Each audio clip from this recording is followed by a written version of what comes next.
PowerPoint. Okay, so welcome to our session of Literature Roundtable.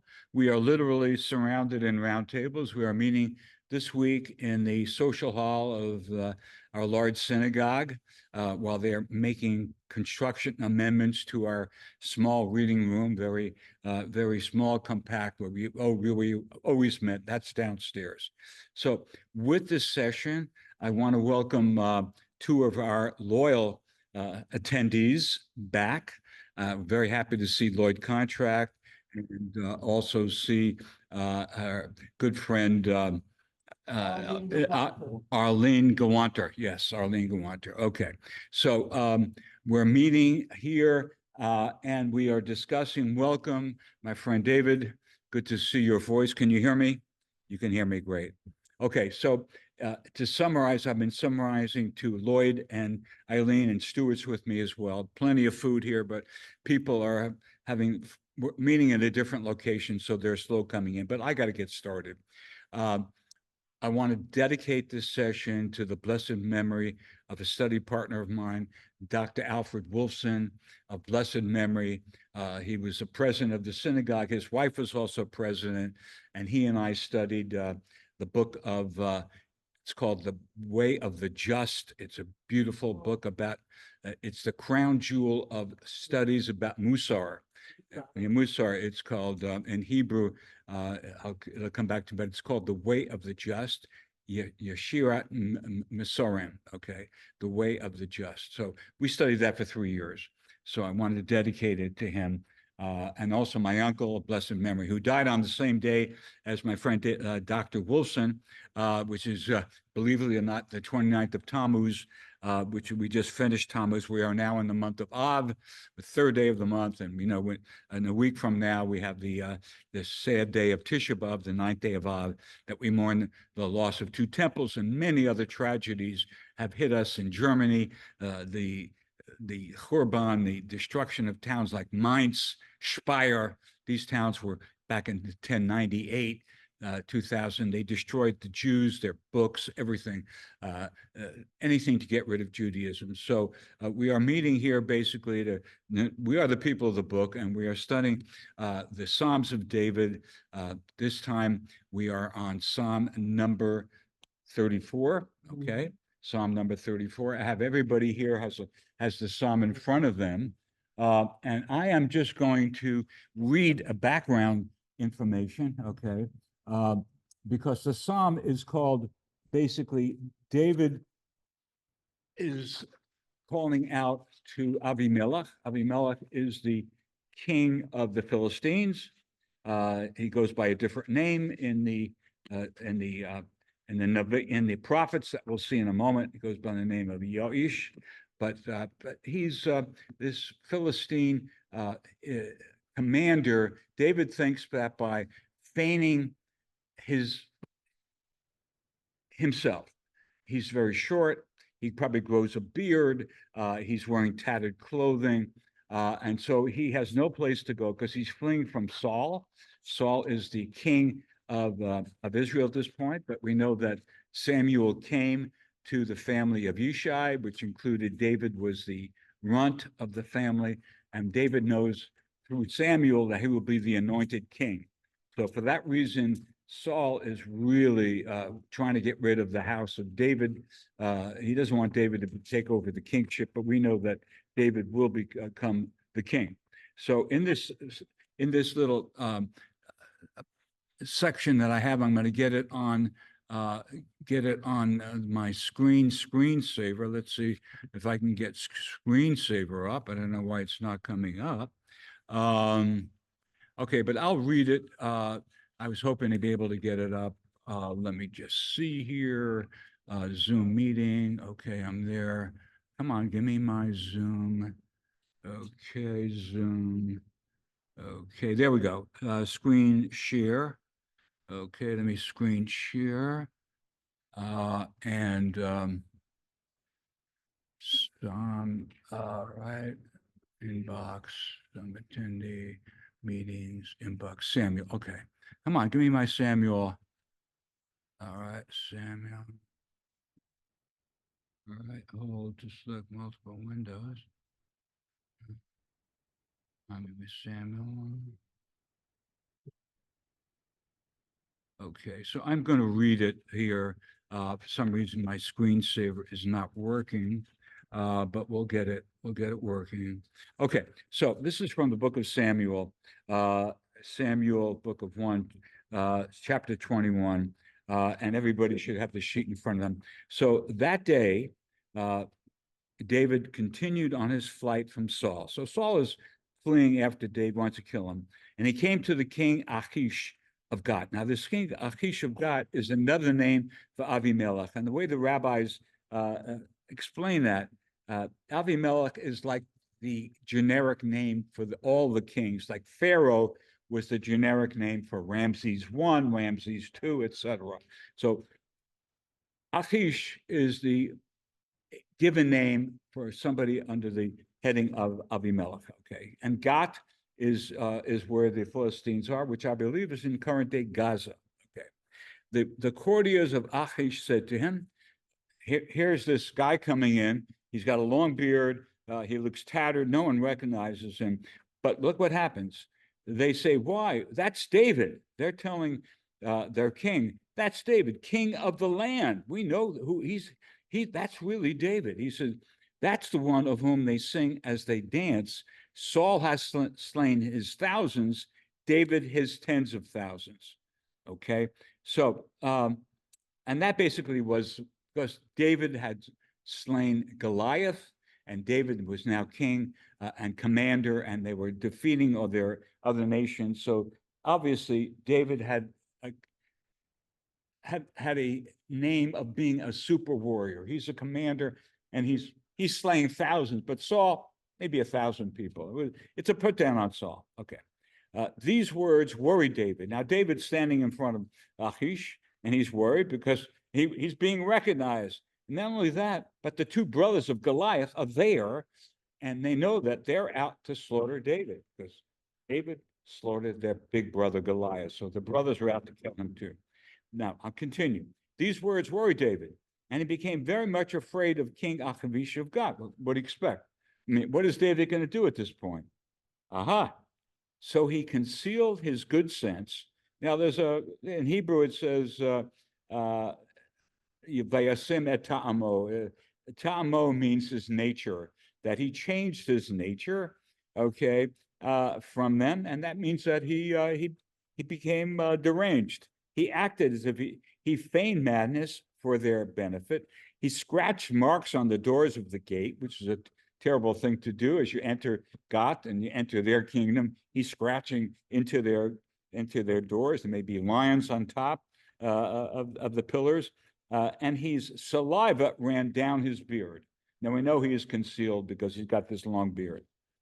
And Achish, the king, said to his courtiers, "You see, the man is raving. Why bring him to me? Why did you bring this crazy guy to me? I don't care if he's David or if he's Goliath. He's crazy. Get him out of here."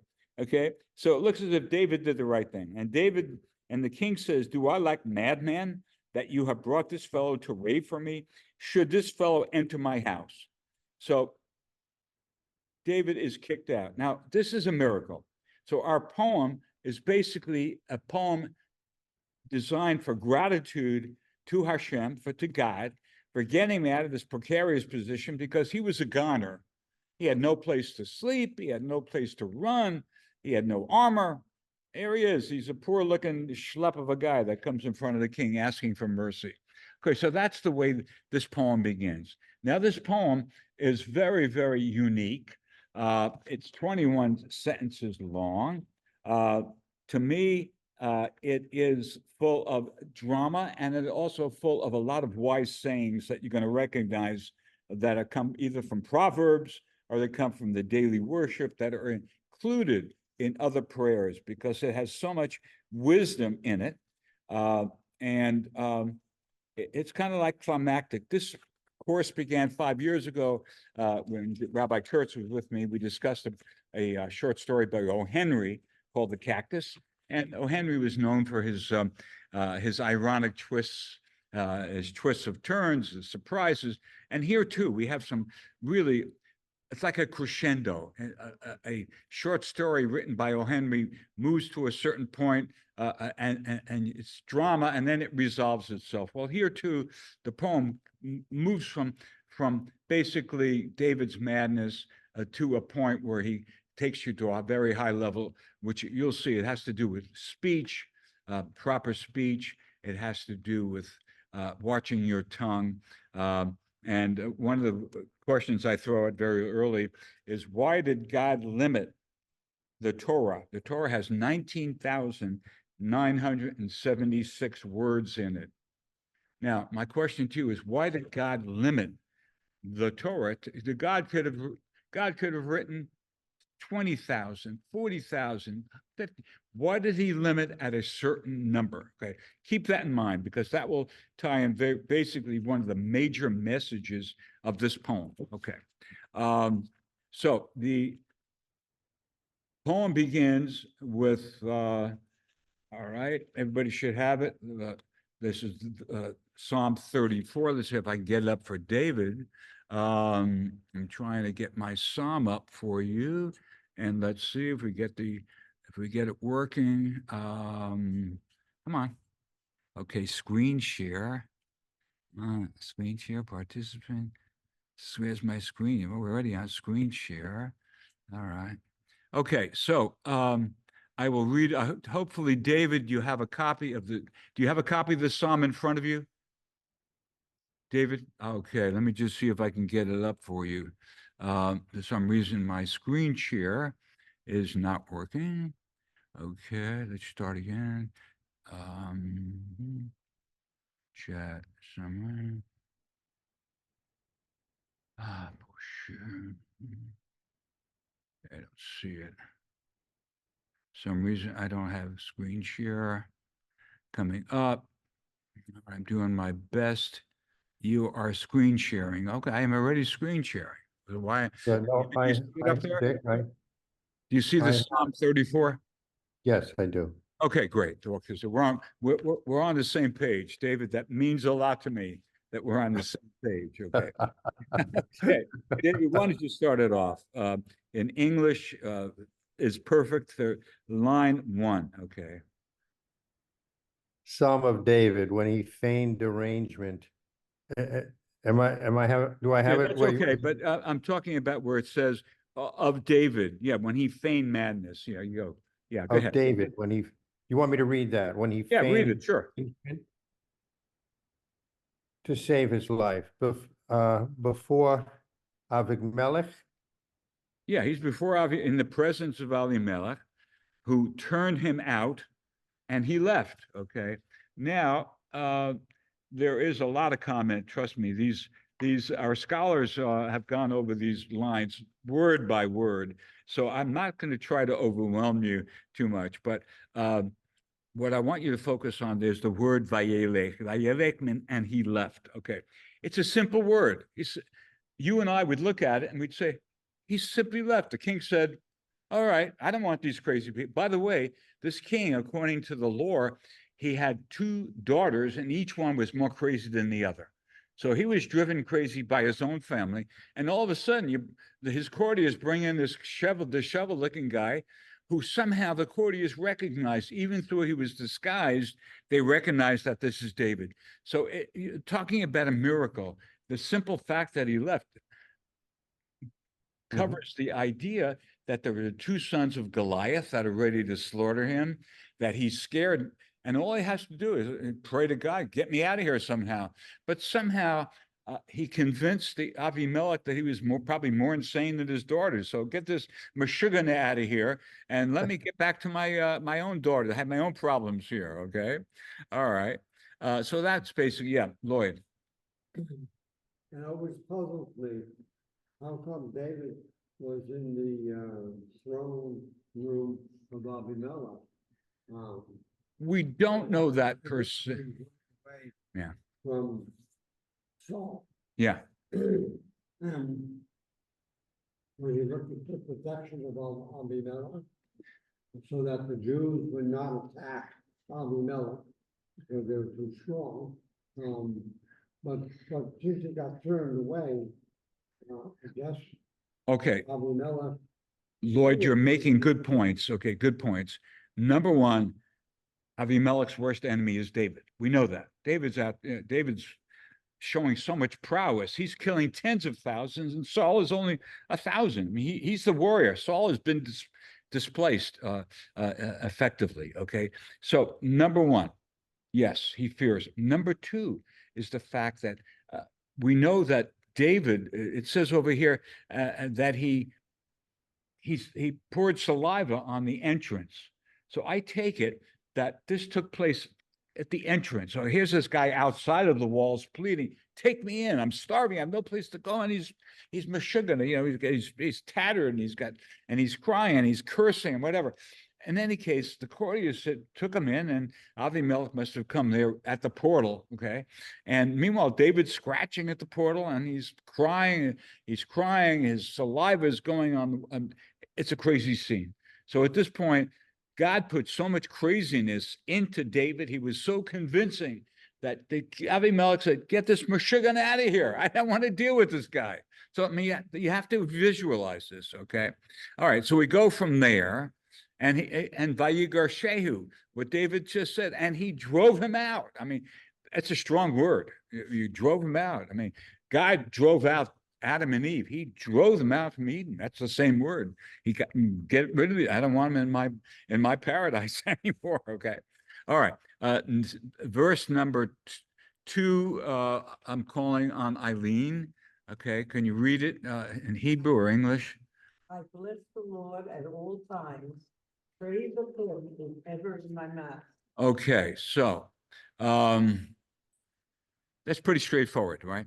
Now, I'm thinking a lot about Psalm 145, which is the major, it's called Ashrei Yoshvei. It's the major psalm that is read every day, Shabbat, and it's read every morning. Twice a day it's read in the morning prayers and the evening prayers.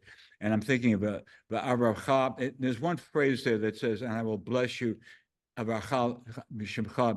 every day." So this is a takeoff on that David is so blessed with his freedom from the Avimelech that was going to destroy him, that he says, "God, I will praise you at all times forever. My prayer will be ever in my mouth." So that is as strong as dedication that anybody can show in praying. I mean, it's a paradigm of how you should pray, that if you really believe in God, David is saying, you got to thank him for every danger that he removes you from. You got to be, it's not that not just, and not only that, but you have to thank him every day that you have breath in your, I take it one step further, that if the only reason to turn to God is when he saves you, then what about thanking God every day? Why should you thank him? Why praise him? But the very fact that we have neshama, that we have breath every day, and the poem will get into this later on, that we can't take it for granted. At one point, David says, it says, "Thank you for giving me back my bones whole." It literally means that we take it for granted that we are a frame, a skeleton, and every day we wake up whole. I mean, it's incredible. Some people, sadly, in the throes of war, they wake up, they're severing an arm, they're missing a leg, they have to change their hip. I mean, but that you're intact. So that's a beautiful statement of loyalty to God. Okay, we're up to Stuart. Stuart, you will do number 3. I glory in the Lord. Let the lowly hear it and rejoice. Okay, so very good. So my question is this: why does he put God at the beginning? Okay, I mean, he could have put God. Look, and the translation is, "I glory in the Lord," even in the English translation. But here he says, "God, I praise you with my soul. My soul praises you." Okay, the lonely anavim are happy. So he puts God in front because God is the reason that he has been chosen to be king, that he's successfully fleeing from Saul, that God is willing to forgive him for all his tremendous violations of Torah. And the scholars say, why does it start with God? Because God is focused. He's the central part of this man, David's life. If it weren't for God, Goliath's brothers would have killed him. Saul sent spears at him two times. Saul sent people to David's home to kill him. So David should be dead. But now he's so thankful. You saved me again, okay? And that's the reason my soul. And he says, let the humble hear. Now, what does he mention the humble? Anybody? Why does he mention the humble? What's the important? What does he suddenly bring in humble? David is probably next to Moses, the next most humble person. He is so humble. For him to be saved all these times, and he's committed 2 violations of the Torah, 2 violations, killing Uriah, sleeping with the wife. I mean, 2 major, and he should be getting what's called chorus, which we'll come to in a moment. Okay, so David is actually addressing this to humble people who, when they see the way that David has been saved, they too, they're humbled, they're poor, they're forsaken. They too will feel the same gratitude that David feels in this line. So it's calling to the other humbled people. And not only that, but they will rejoice. Whatever position you're in, how humble, how poor you are, at the end of the day, God, David is saying there is God, and God listens to the humble.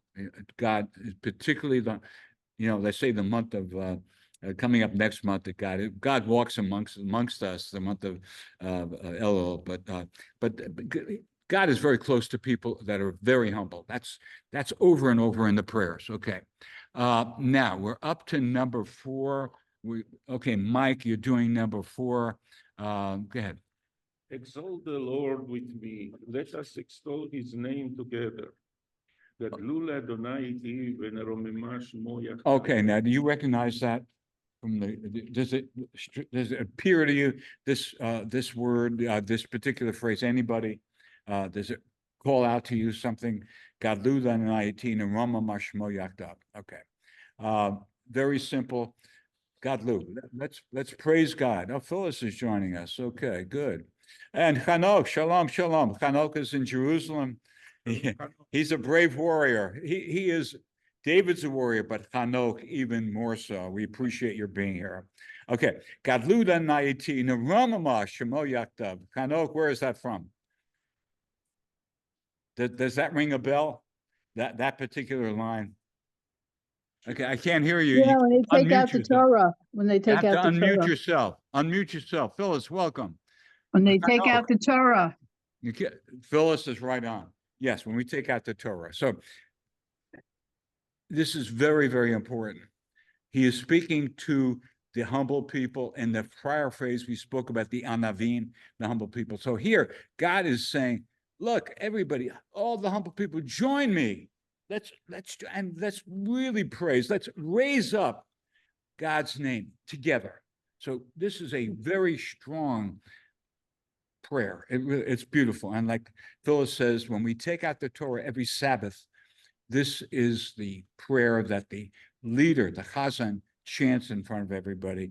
He raises the Torah up as he's carrying it to be read on Shabbat. Okay, let's continue. Okay, are we ready?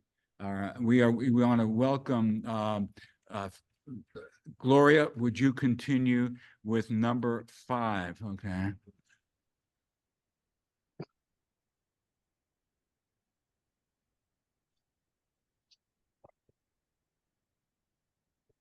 Darashti, yeah. He saved me from all my terrors. Okay, Darashti, very good word. Okay, to translate, I saw it. I think it's much stronger. Is that I pleaded. Okay, Darash. Yeah. You know, you really seek out with a passion. Okay, a drash. We've heard that term. A drash is something, is an idea that is embedded in a phrase, and you raise that idea up, and that's the idea here, that he pleads with God, and he said, God answered me. It's amazing. And from all of my soros, Megurosai actually means fears, I think. It means fears. He saved me. Okay, so this is a very, very strong prayer. And what I learned from this is if you really mean prayer, if you really want God to hear you, because God's got billions of people every day praying to him, listen to me. You've really got to pour your heart out. That's it. Hannah, in her quiet way, poured her heart out. Hannah, in the prophets, is the archetype of the prayer, how you should do it quietly, but with intensity. Okay, that's what we're talking about here. Okay, we're up to Jake. You're going to do number 6. Okay. On the flip side. Okay. Do you see number 6? Okay. No, yeah, it's on the other side. Correct.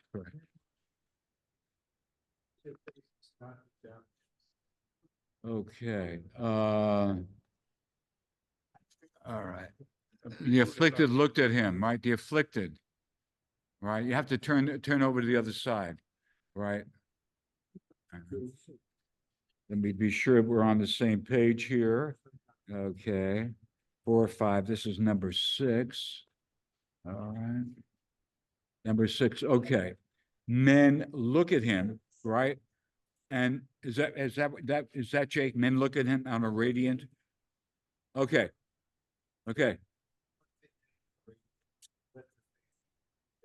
Okay, great. Okay, now men look at him. Who's the him? Jake, who's the him? God, obviously. Okay. So, and are radiant. Now, what does that mean? That means that David was so close to God that God almost shone his countenance upon him. You've heard that the priestly blessing, that he was so close to God that God gave him such radiance that you looked at him and said, this is a man, another world. He's an alien almost. He's like an alien. He's so lit up. Okay. Now, where else in the Torah is this radiance very important? Where is it? Come on, Moshe, you know. Where else in the Torah? Anybody? Where else do we know a figure that is so radiant? Who was the only prophet that spoke one-to-one with God? Moshe. Moshe.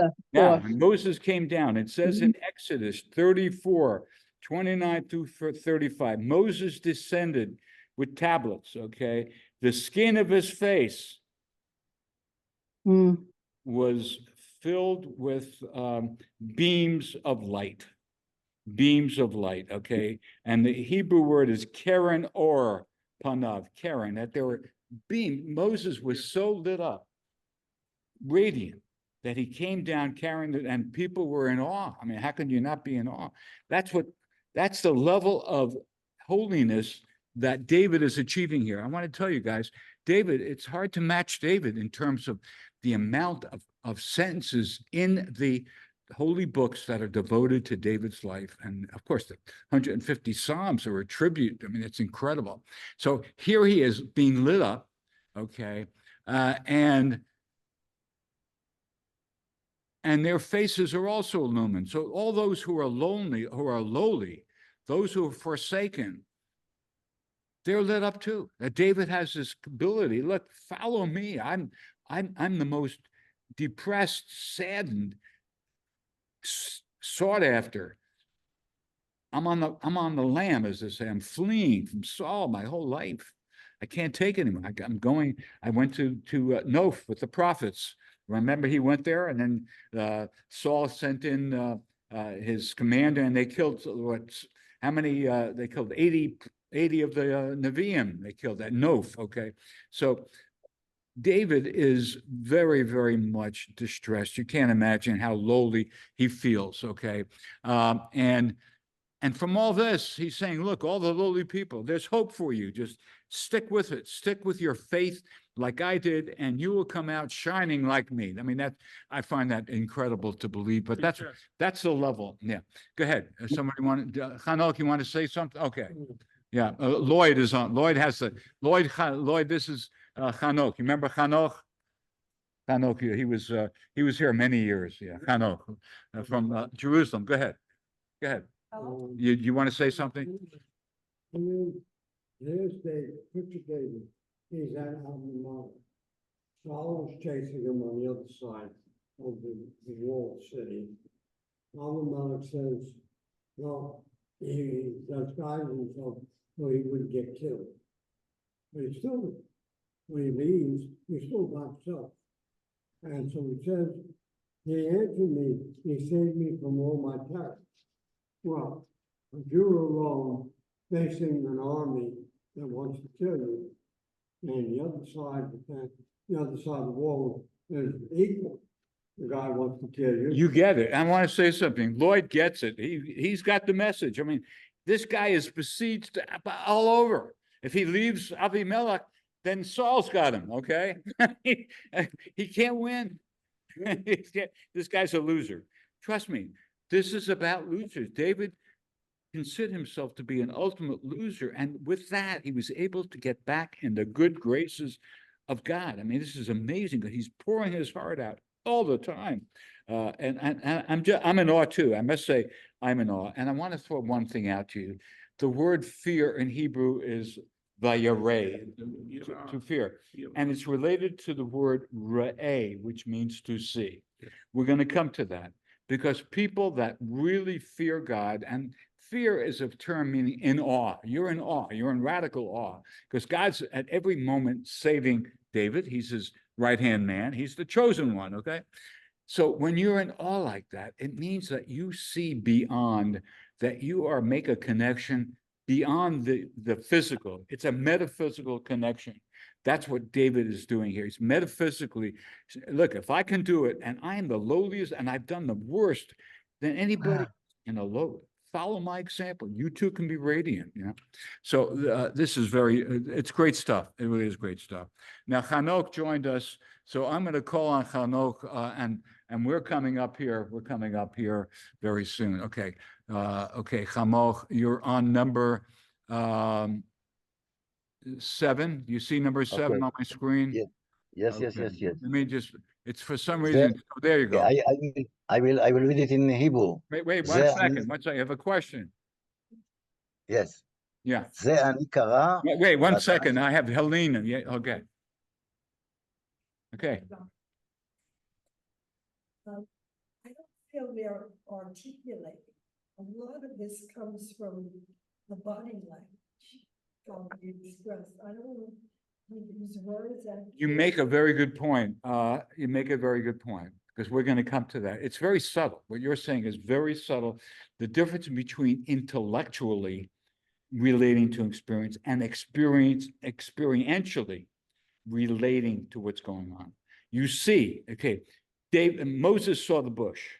I see a bush too. I see a burning bush. I see it all the time. I lived in California 30 years.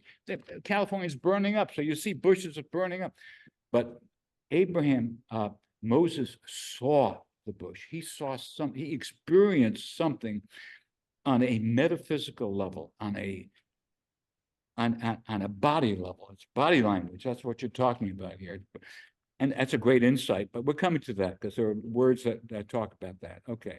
So, Chanok, I'm sorry to interrupt you because Helena is she's a social scientist. And she comes up with great ideas. She always does. Okay. A social worker. She's a social worker. Okay. Okay. Choneh. Okay. You can do it Hebrew, English, both. Number 8. זה אני קרא, ואדוני שמע, ומכל צרותיו. Wait. We're over Choneh. Oh, okay. Yeah, you're right. Yeah. I'm sorry. I'm running ahead. 7. Yeah. 7. Okay. זה אני קרא, ואדוני שמע, ומכל צרותיו הושיעו. Okay, so what is important here is the word ani. David considers himself he's a poor man. I mean, he's poor in his soul. He's downtrodden. The guy is he's like Job. I mean, you can't believe he's thrown at him. No, he is expressing humility. He's humble. The word ani and anav are related, correct? Ani and anav, they're related, sure. So he cries to God from his poverty, his besieged, his poor condition, okay, from all his sorrows, and God rescued him. God listens to him, okay? God listens to him. So if you want to pour out your all of your tsaros, there's somebody that will listen to you, trust me. You can bend somebody's ear. Phyllis, correct? You can always bend somebody's ear. Yeah. And I have a question for you too. A question from Phyllis, okay. Yeah, I'm just wondering if you notice 7. Yeah. He speaks about this poor man in the third person, whereas in 5 he says, "I sought out Hashem, and He answered me." This one is, "This poor man calls, and Hashem hears, and from all his trouble He saved him." Why does he switch the Okay, very tenses? good, very good. Okay, excellent, because it was hinted at the earlier verse that he's speaking to all of the people who are humble. Maybe you missed it, but he's speaking to all the people. I have to go back a few verses. Yeah. That's very good. Excellent. They say something else. He is speaking to all. When he says, when this poor one calls, he's considering his chevra, his group of downtrodden. He's Specified individual, and they don't know who it is. Yes, it's unspecified. Yeah, but Better than poor man, they say afflicted man. Afflicted man. Okay, all right, very good. You guys are raising good points that I didn't expect you to do, but I've got so many notes here that I am prepared. I don't want to give you too much here because there's so much that we can delve into. There's so much that we can see with a capital SEE, as we say. Okay, all right. We're up to number 8. So who hasn't gone? Yes, my dear friend. Okay, all right. The angel of the Lord camps around those who fear him and He rescues them. Yeah. Okay. All right. Chonei hamelach Adonai. Okay, now an angel. Malach Adonai. Malach, yeah. Chonei malach Adonai. So an angel surrounds him. Now, is this a new concept to us who have studied the Torah, that an angel should be around to protect us? Phyllis, come on, you know. Where is the malach? Well, we have Shalom Aleichem, where, Yes, that we the do. angels Very are good. around us. Yeah, we do say the Shalom Aleichem, that the angels help us welcome the Sabbath, correct? Now, what about the children of Israel as they were in the wilderness? Who led them? What led them? What was leading? The cloud. The cloud of glory, correct. Pillar of fire. It's a pillar of fire. Now, the rabbis interpret that is a malach. And then when the children of Israel rested, the cloud rested. And then when they moved, the cloud went to the back, the malach went to the back, and then the children of Israel moved. And it says that in Exodus. Okay, so that is a good point. So it's not unusual for someone of David's level to call out to an angel surrounds those who fear him, that the angels are there really to help you, and he rescues them, okay? Very strong word, and he turns you loose. Go ahead. We also don't we feel that Malach is with us at certain times, certainly like to accompany us to the shul or yes, and very good. Very good. Yes, and particularly circumcision, we refer to the malach. God's malach is there to protect the child during circumcision. Is there some prayers that refer to the malach? Correct. Yeah. Go ahead. very good translation. Yeah, well, this is from JPS, Jewish Publication Society. There are many translations, and I agree with you but no one translation can possibly give you the nuances, and that's what we're here for. We're here to dig beneath, to see beyond the physical, okay, metaphysical. I mean, there's a lot of learning too much learning, but we go step by step, only learn in steps, okay?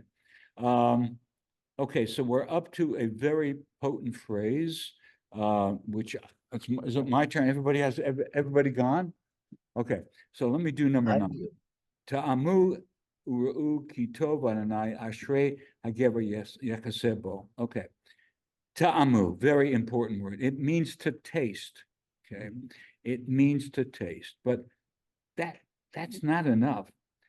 Other translations, it contemplate intellectually, really delve into ru'u. That's the key word, ru'u.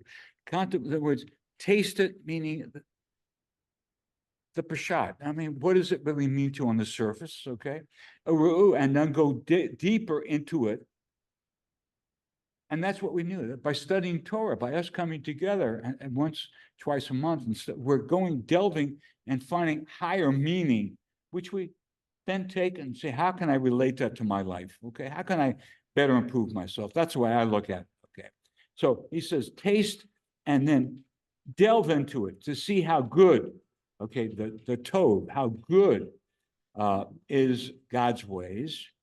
And he says, Ashrei HaGever. Okay, happy, that's from, again, the Ashrei Yoshvei basic. Happy is he, the Gever. Now, what is a Gever? Is a Gever is opposed to a Zakan. A Gever is somebody in the fullness of maleness, somebody who is a Gibor, somebody who is strong. And he says that even the strong people need to look to you. Why they're strong? Because sometimes the stronger you are, like David, the more they're out to get you. David is this military commander, and here he is fleeing from everybody because he is the top of his game, and everybody's trying to take him down. That, the Olympics, everybody's trying to get up to the gold. Everybody's trying to take you down.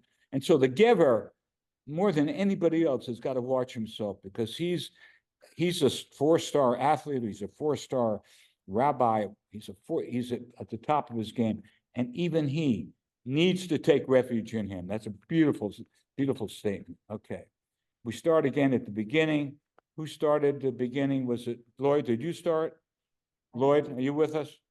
Yeah. Okay, Eileen starts. Okay, so we're up to number 10.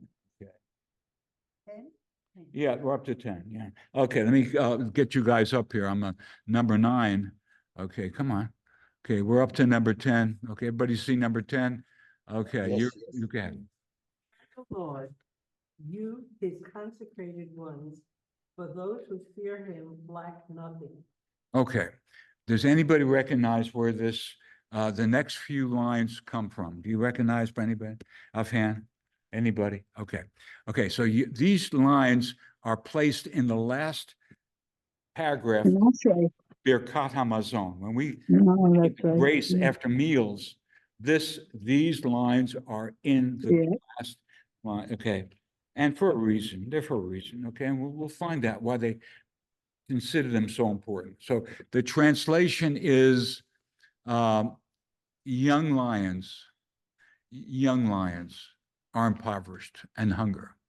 Now, young lions are heading to the peak of strength. I mean, they're really up there.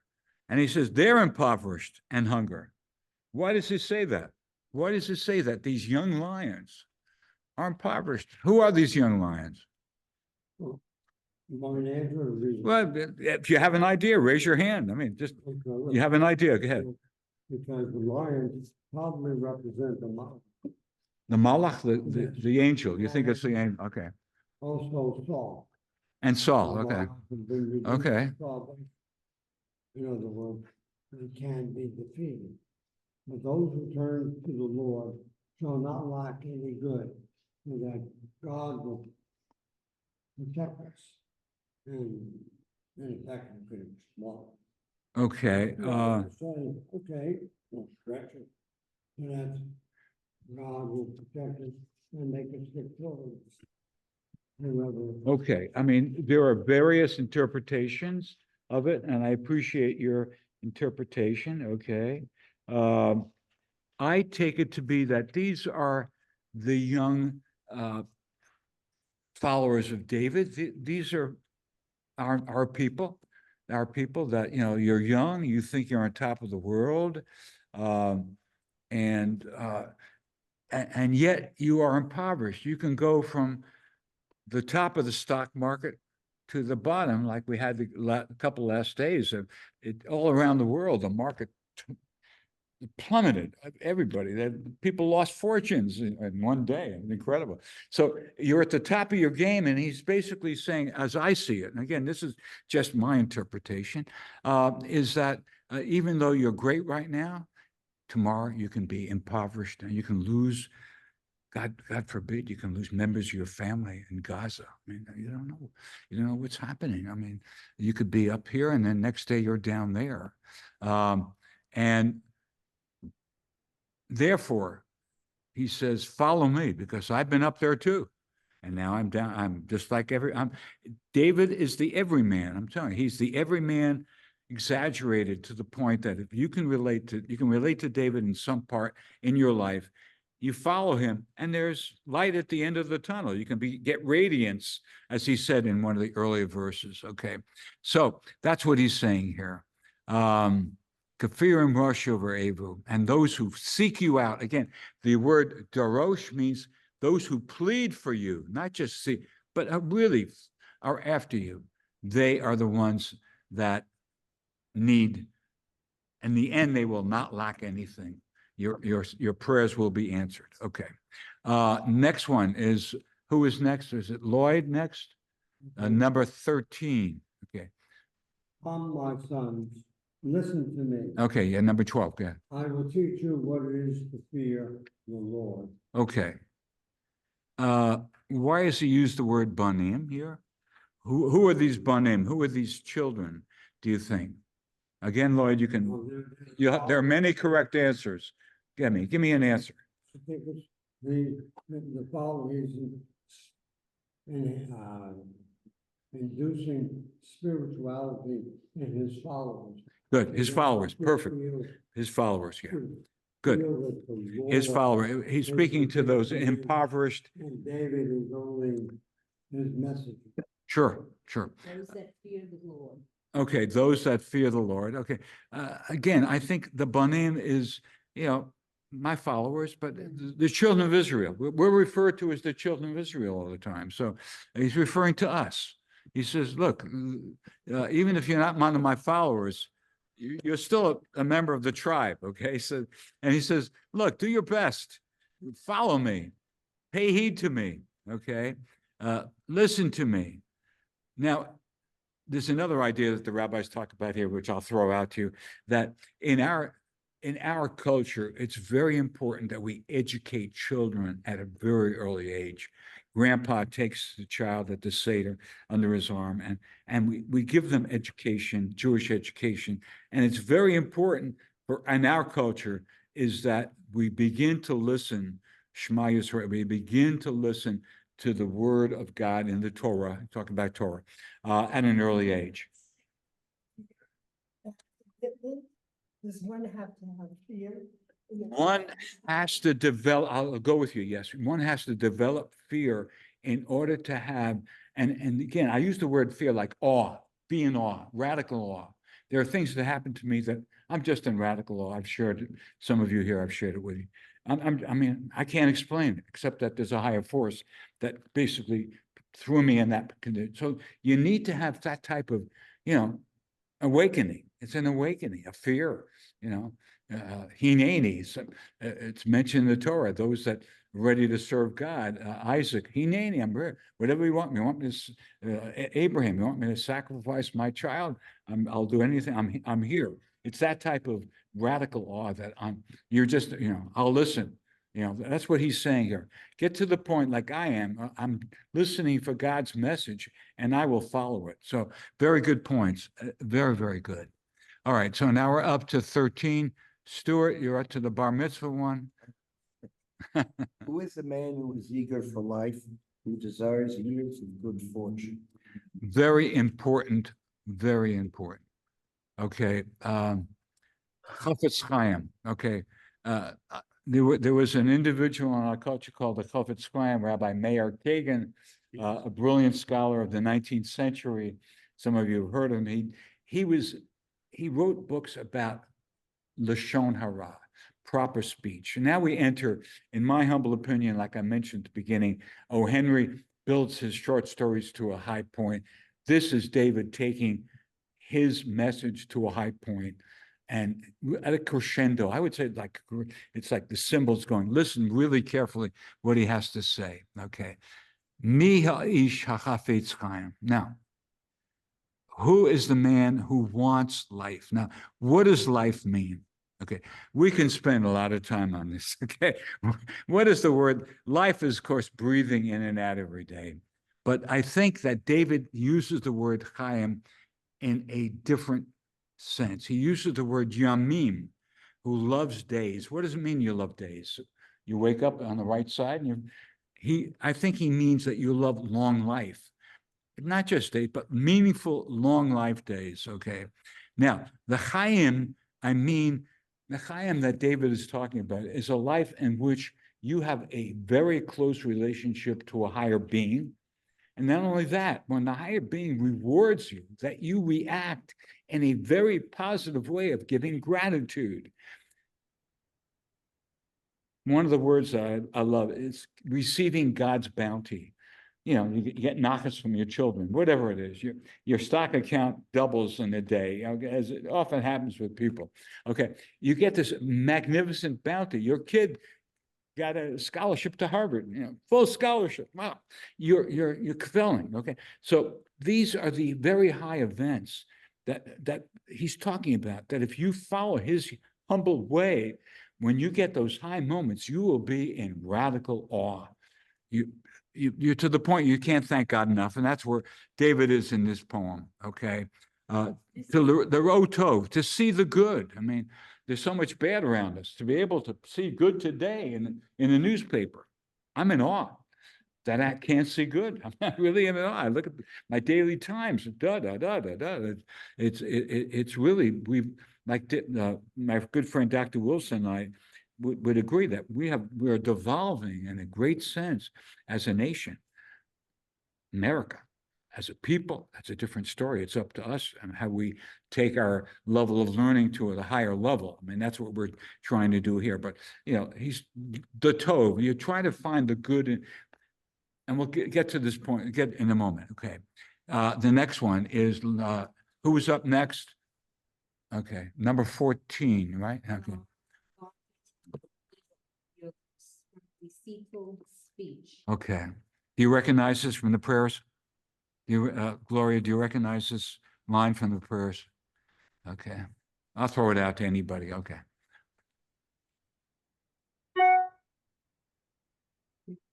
Okay, go ahead. Gloria, do you have a comment that you want to share with us? Actually, I see you. To say that the length of days means interpreted by the Hebrews as evidence of God's approval. Okay, all right. So I like that. I mean, yeah, I mean, people that live long lives. I mean, there are tzaddikim, sadly, that go early. I mean, there are things you can't explain. Okay, but I agree. Yes, when things are going good for you, have long days. It means you're doing something right. Okay, you're an obedient son, if you say it that way. Okay, okay.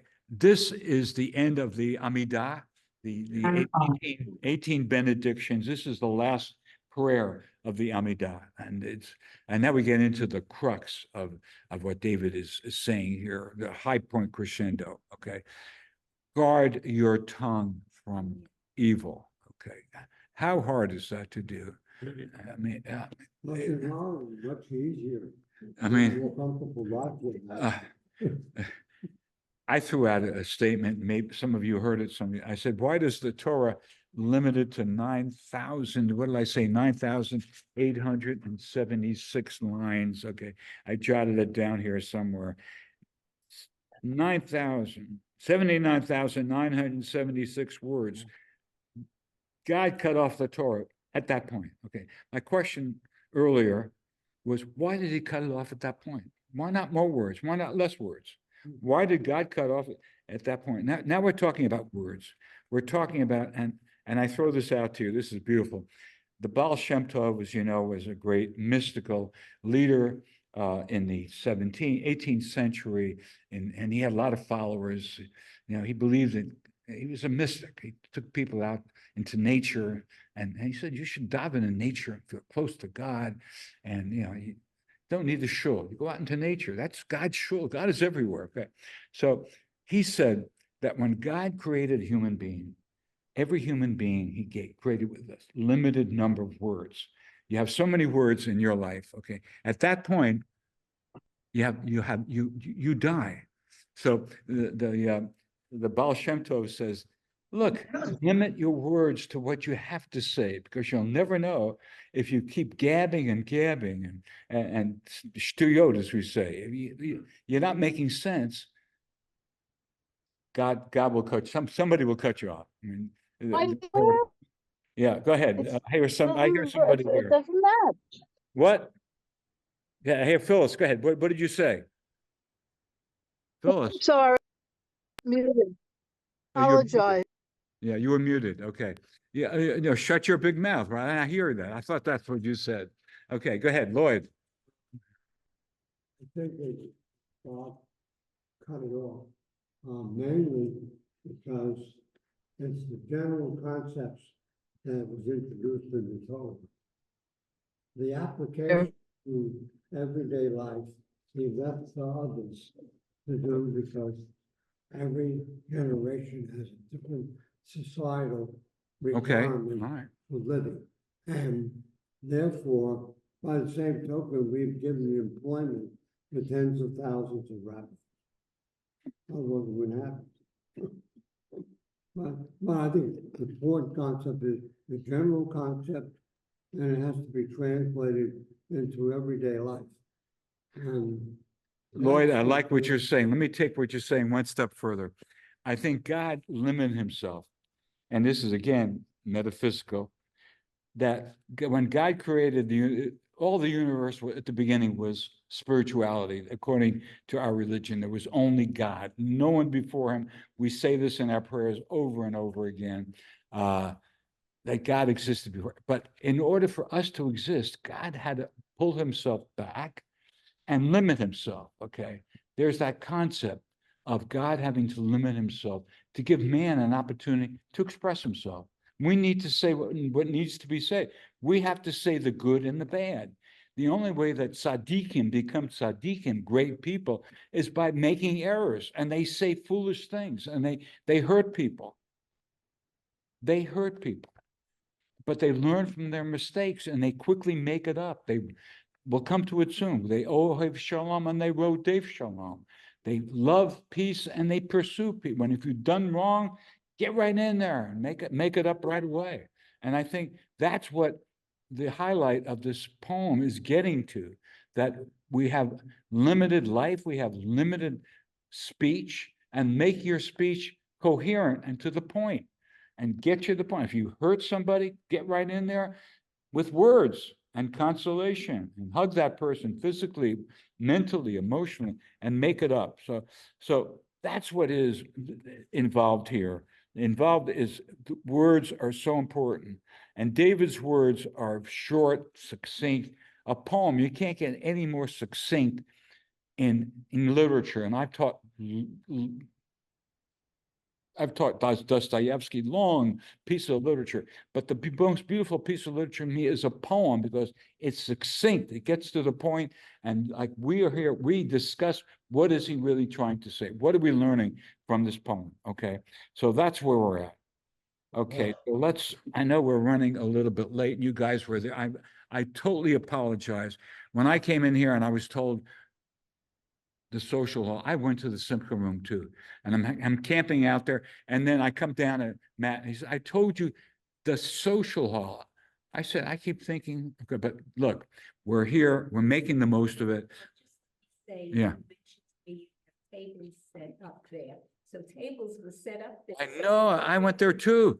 Trust me, I started saying, and then Matt said, what did I tell you?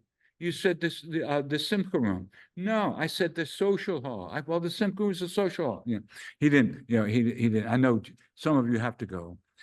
Those of you who are able to stay, I'd be glad. Thank you for coming, Jake, and I hope you come to the next one as you've been doing. Okay, we're up to, am I correct here? We're up to number, where are we up to? This is a wonderful 15. class, Richard. Unfortunately, I have to leave it. Okay, Phyllis, thank you for Excellent, showing up. excellent. I loved And- it. One of the best. Phyllis, whenever you show up, you raise us to the I next. love it. So keep Okay. coming. Okay, Phyllis, okay. Bye. All right. Thank Okay, A nay. Who are we up to now? Surmira. Okay, so go ahead. Why don't you go? 15 or 16? And David, I'm calling on you next, David. Okay, so go ahead. surmira, ועושה טוב, בקש שלום ורדפהו. Okay, Shun evil and do good. Seek amity and pursue. okay. Okay, that's pretty straightforward. Okay. Bakei Shalom. Shalom. Yeah, and that to me is very significant. That's Aaron. Aaron is Ohev Shalom. David, in the Torah, Aaron is referred to as someone who loves peace and pursues peace. I mean, that Aaron, the chief Kohen, the chief. Okay, so that is where that's going. Okay, thank you for coming, Helene. Okay, we're up to David. You're on number 16. David, go ahead. Okay. The eyes of the Lord are to the righteous, and his ears to their outcries. Okay. All right. Pretty straightforward. Yes. Yeah, I don't have very much to add here, if I remember correctly. It's basically that it says here, God, his presence here is to be angry. Okay, that's what you're saying. God will, because he's angry, will punish, but God is also there. The other side of the picture is in the benediction of the priest, high priest, that God favors those. He favors those with grace. Okay, so that's the other side of the picture, that God has not only anger, but he has faith and he has grace for those that listen to him. So that's the other side of the picture. Okay, now we are up to number 17, which is Eileen. Yeah, up to Eileen. Is it up to you? 17? Yeah. The face of the Lord is set against evildoers to erase their names from the earth. Okay. Pnei Adonai. Okay, the face of God. Okay, the wrath of God is against the doers of evil. Okay. Hachris. Okay, the word kores, that's a Hebrew word. Hachris, it means destroy, but in Hebrew, in the literature, in the Talmud, kores is a form of punishment that, yes, it involves death, but it also much more than that. Extinction. It involves separation. Chanok will tell us. Come on, Chanok. What does kores mean? Kores, when you're in kores. I speak about Hebrew. La'achrit is to extinct something. To extinguish. No, Yeah. not extinguish. Extinct. Well, Extinct. that's pretty heavy. Extinct. Yeah. That's end of the line. It's the end of the line. Yeah. So when you get chorus, and there's a punishment of chorus in the Talmud. It's basically that not only do you die, but your children die. Oftentimes you're alive to see your children dying, and that is even worse. That's the end of the line. Saul, Huh. his line was cut off. He was, No. not only was he killed, his son Jonathan was killed, and Saul's he line was is cut supposed to off. be Very good. there. Excellent. Beautiful, beautiful stuff. Okay. All right. So we're up to number 18. Okay. Excuse me, Richard. So who's next? Moshe, thank you. I apologize. Thank you so much for coming. My And pleasure to keep see you. coming. And it caught me off guard too. That's I can tell you. I was hanging out there too. I know. We all are. We love that room. That room brings back great memories, especially the person that donated it, right? Mr. Bennett. Okay. All right. So, yes, any comment about this? You just did number 17. Number 18. Did you do number 18? Okay, you did, right? Okay. All right. So, yes. All right. We're talking about now. There's a question here. Who is he addressing this to? Is he addressing to the tzaddikim, the people that are doing it right, or to the poor people, the afflicted, like he is, the very modest afflicted people. So he's, the rabbis discuss that. Okay, so who is calling out the righteous or tzaddikim. yeah, The tzaddikim. yeah, the tzaddikim, yeah. So he listens to the tzaddikim and he rescues them. Okay, the Bible is very, very true to that. I mean, how many of our forefathers were ready to be extinguished? Every one of our forefathers was involved in some way with being, like you say, extinct. Okay, very good, extinct. Okay, all right, let's go on. For some reason, let me get to my number 19. Okay, whose turn now? Is it Lloyd? Are you up to number 19? Yeah. The Lord is close to be brokenhearted. Those crushed in spirit, he delivers. Okay, so this calls to mind Karov anai lachol karov lachol asher yikru be'emet, which comes from Psalm 145, that God is close to those that call upon him, to call upon him in truth. Okay, so the brokenhearted, these are the lowest of the low. David is brokenhearted. He's brokenhearted. He's had so much tragedy in his family. And he helps the humble of spirit, that those are the dach'ei ruach. Now, the rabbis interpret this in two different ways. One is the, let me come to here. Humiliated. Well, yes. I mean, there are two different groups of people that he's referring to here. Okay, and that's number 9. Heartbroken and the humiliated people. Yes, okay, he says basically those who have humbled themselves as one group and crushed in spirit. Now, this is interesting. Dich'ei ruach means crushed. Okay, Yes. the rabbis, some of them say this refers to the wealthy people who crush their own spirit. When you're wealthy, it's very hard for the wealthy people to give tzedakah. How often do you see these wealthy people? They couldn't care less about the masses. But if you can get one, crush his heart, his spirit, make him humble, and he will share with the poor. That's what the rabbis take this to mean. Again, take it at your own speed. I mean, it's an interpretation. Okay. All right, we're up to number 20. Are we up to Stu? Did you? Is it my turn? Okay, I'll do number 20. Okay, number 20. All right, we're almost. Rabot Ra'ot Sadiq Mikolam Yatzin. So the righteous ones are full of problems.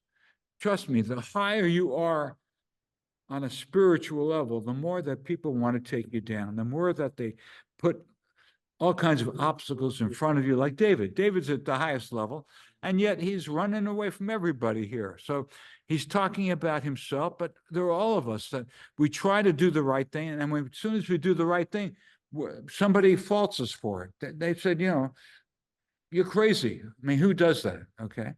So I'm glad you finally found us. This is a man that Ohev Tzedek, Ohev Tzedek, and Rodev Tzedek, Ohev Shalom, Rodev Shalom. Okay, you're a pursuer of peace. Okay, all right. We finish up with. I'm going to finish it up here, Lloyd. Shomer kol asmotov. God guards all the bones. Not one of them is broken. Basically, we take it for granted that we have good health, but our health can turn bad tomorrow. And when we do have good health, we have to thank God. Maybe God's one of the reasons that we're feeling good. So be thankful, okay? And the rabbis take it to another level, and they say, look, we take it for granted that we wake up every morning that our bones are together, that we have a skeleton, and our skeleton functions every day. We're able to get up, brush our teeth, walk, go to shul, brush our teeth, eat. So be very thankful that your health is. Yeah, to thank God, to be in gratitude. Absolutely beautiful. Yeah, there is a prayer you say in the morning, which the Chofetz Chaim, which is Rabbi Kagan, he wrote a long tome called the Mishnah Brura, which is a 5-volume detailed instruction manual to how to follow every law in the Torah. It's very detailed. And he says, when you get up in the morning, you should, first thing is you wash your hands. He says, wash your hands. Yes. Do and say the prayer. And the other thing is modeh ani, that you should be thankful that you have another life. Why do you wash it 3 times? When you wake up in the morning, that's the closest you are to death. At night, you're in a state of, you might say, state of death. Yeah, you're in a When state. you wake up in the morning, you do that, you open your eyes, you refresh yourself, and you're part of the world again. Did you hear that, Hanoch?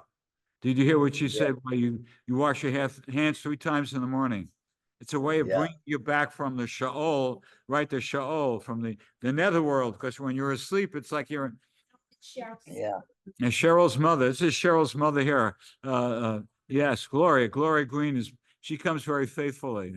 So does David, the other David, the royalty, a good friend of mine. He's always I've always looked up to David from age 18 on, and he's looked on us, and It's he mutual. delivered the Hebrew newspaper. We got you on that. We finish up here. The Lord redeems the souls of all his servants, and all who trust in him will not be incriminated. They will not regret their having trusted in him. Okay, so You know this, Richard. yes, go This ahead. this last verse is apparently not in place, because if you mentioned all the previous sentences, they were going alphabetically.